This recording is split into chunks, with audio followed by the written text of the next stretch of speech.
111వ కీర్తన దేవుని సృష్టి. 112వ కీర్తన ప్రజలందరి కొరకు అంట. దేవుడికి స్తోత్రం. మనందరి కొరకు, ఆయన బిడ్డల కొరకు, ఇజ్రాయేళ్ల కొరకు దేవుడికి మహిమ కలుగుతుంది కాక. ఇజ్రాయేళ్లకి దేవుడు ధన్యవచనాలు ఇస్తున్నంట.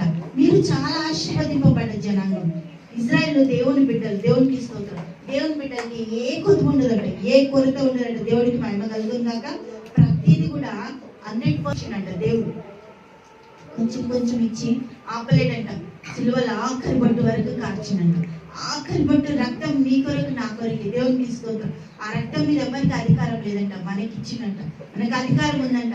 తండ్రి నీ రక్తం ద్వారా మేము ఈ దయ్యాలను నిలబెడుతున్నాం. తండ్రి ఈ రక్తం ద్వారా మేము ముందుకు వెళ్తాం. మాకు సామర్థ్యత నువ్వు ఇచ్చినావు. ఎప్పుడైతే మనం అడుగుతామో దానికి ఒకటే చెప్పాలి. దేవునికి మహిమ కలుగుతుంది కాక.